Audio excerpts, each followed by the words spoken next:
And we're continuing with the third chapter of Dragons in the Waters by Madeleine, which is called The Word Umar. After lunch, Jan Tenswick, the chief steward, invited them into his cabin, which was at the starboard end of the foyer. Between the salon and the starboard cabins, it was not much bigger than Polly's cabin, but the bunk was higher, and the space underneath was filled with drawers with recessed brass poles. There was a desk with a portable typewriter and pictures of Jan's parents and his younger brothers and sisters. The photograph of the father was much as Jan might look in another 20 years, square-featured, a little heavy, with straw-colored hair, and completely Dutch. The mother, on the other hand, was dark and exotic-looking, though overweight. The children were a mixture of dark and fair. Polly examined the picture of the children assembled with their mother with interest. "Your mother doesn't look Dutch." "She isn't." "You look Dutch. You look like your father, but your mother looks, well, not Oriental, maybe Indian." "She is half Quistano Indian. Her mother was a Quistana, my grandmother." "From Dragon Lake?" "Yes. They are nowhere else, the Quistanos." Charles said, "That ought to please Dr. Eisenstein. Isn't she doing an in-depth study on the Quistanos? You ought to be able to give her a lot of input and feedback and help to finalize her foci." Jan looked at Polly,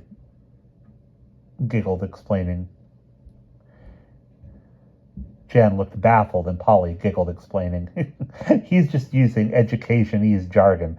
Don't pay any attention, but Dr. Eisenstein probably will want to ask you all kinds of questions." "Oh, please, please." Jan spread out his hands imploringly. "I did not think. I would much rather that Dr. Eisenstein does not ask questions. It is a matter of time. I have much work to do, and I think she does not understand my people," Polly said wryly. "A particularly primitive and savage tribe, didn't she say? Or was that Dr. Wordsworth?" It has to be Dr. Wordsworth," Simon said. "I'm sure it wasn't Dr. Eisenstein, not after the way she talked this morning." "We won't say a word, Jan," Polly promised. "We don't want anybody blood-sucking you."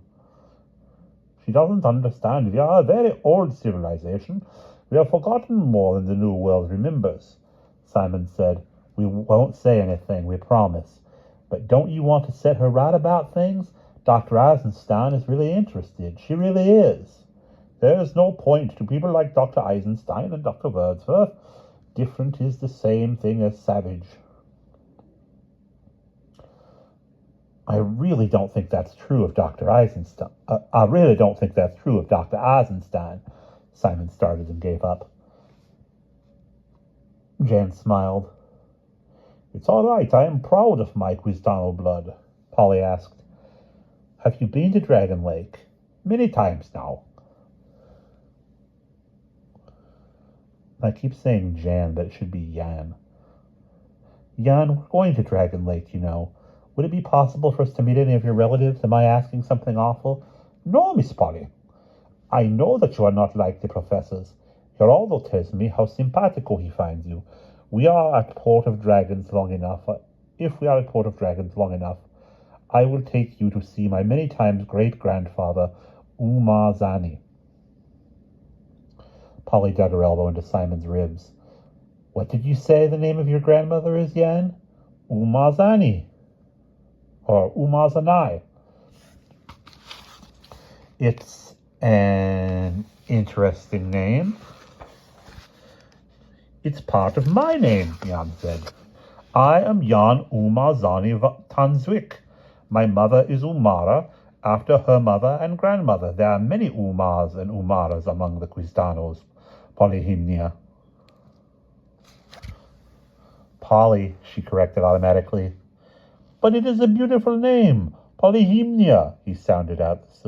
"Polyhymnia," he sounded the syllables lovingly. "Maybe I'll like it one day. I don't like it now. Do you like your name?" "It is important to me. Jan is the name also of my father and my grandfather, both seafaring men, as you know. Umar is the name of my grandfather. Jan, do you speak Quistano? She asked. A little, a few phrases. It is a deep language. How many languages do you speak? Charles grinned at Simon. Here we go. She's off. Jan answered Polly. I speak Dutch, Spanish, which of course is necessary in my work as a researcher, and a reasonable amount of French. I speak Dutch, Spanish, which of course is necessary in my work, and a reasonable amount of French, German, and English. It is a constant astonishment to me that well-educated Americans, such as travel with us, should be so unproficient in languages and show no interest in learning them. I understand from Geraldo that you speak excellent Spanish. Well, we lived in Portugal. Simon speaks quite well, too. I speak French better, though, Simon said. Jan pointed to his typewriter, on which he was typing out the menu for the following day.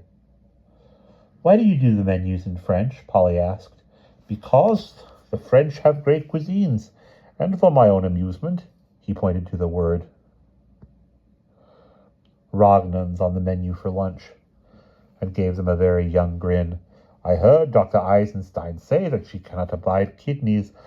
Our chef cooks Rognons superbly. I wonder if she will know she has eaten kidneys. Polly giggled. Jan, you're a snob. Charles said, so are you. Okay, probably I am. It had to be Jan who was in the cabin with the portrait the day before. It had to be Jan who was in the portrait. It had to be Jan who was in the cabin with the portrait the day before, she thought. Again, she nudged Simon. Uncomfortably, he turned to Jan. Did you help Cousin Forsyth with the portrait, getting into the cabin next to ours and all? Yes, he seemed very concerned for it. It's valuable, I guess. That I quite understand, but it's completely safe on the Orion. No one would trouble it. Well, of course, Simon said. I know that. Thank you for letting us come and see your room, Jan. Es su casa, Jan said. Polly led the way swiftly to the promenade deck. The Smiths and Mr. Theo were stretched out on deck chairs wrapped in blankets. I would have thought it would be too windy for them, Polly muttered and climbed the steep stairs to the small upper deck with the lifeboats. The captain had showed them how the lifeboats worked, and warned them never to stand in the space between the rail deck and the lifeboats. You would slip and fall into the ocean, he cautioned. Always stand by the rail.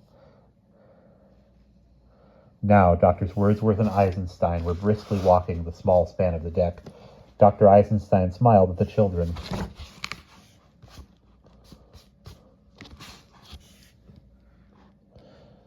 This appears to be our only way to exercise. And we have to be careful not to walk into the captain's laundry, she indicated the small line on which flapped several snowy handkerchiefs, undershirts, and underpants. Dr. Wordsworth added, 15 paces each length and 40 paces the full walk from starboard to aftport. We are trying to walk at least 3 miles a day. We like to exercise too, Polly said politely. Simon and Charles followed her back down the stairs. Through passage and foyer, downstairs again, past the galley, where they waved at the chef, and out onto the deck. Charles asked, why didn't you come here in the first place?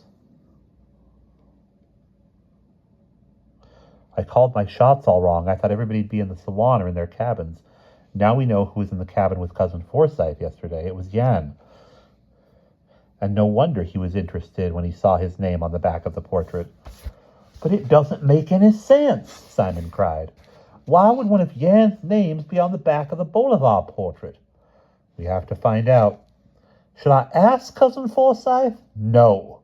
Charles spoke quickly. If Cousin Forsyth knows, he certainly wasn't telling Jan yesterday, and he didn't want Jan poking around the portrait. That's certain. I wouldn't ask him if I were you. It's more than just yesterday. And what we heard, don't say anything to Cousin Forsyth, Simon. I'm not sure exactly why, but I just know you shouldn't. Polly said, Simon, when Charles knows something, knows it with his pheromones, sort of, not with his thinking mind, then you have to take whatever it is that Charles knows seriously. I think I would always take Charles seriously anyhow. Simon, you're so nice. Polly took his hand in a swift gesture of affection. You're too nice for the end of the 20th century. I worry about you. I'm all right, and I'm not very nice. Umar, Polly repeated. Just keep your eyes and ears open. If there's anything to report... Oh, I'll tell you, Simon said. The portrait has always been a treasure, a happy treasure, and now I feel kind of funny about it, and I don't like feeling that way. Why on earth should it have one of Jan's names on it? That makes me feel very peculiar. I wish I could ask Aunt Leonis. Daddy says if there's an emergency, we could use the radio room, Charles said. Polly scowled in thought. This isn't an emergency yet. Anyhow, Simon said, we don't have a telephone. That's why Cousin Forsyth just arrived instead of calling. The nearest phone is the filling station a mile down the road. It is all right if we don't think about it. Is it all right if we don't think about it for a while? Can we be Quentin Fair and Bolivar and his sister again? And that is the end of chapter 3.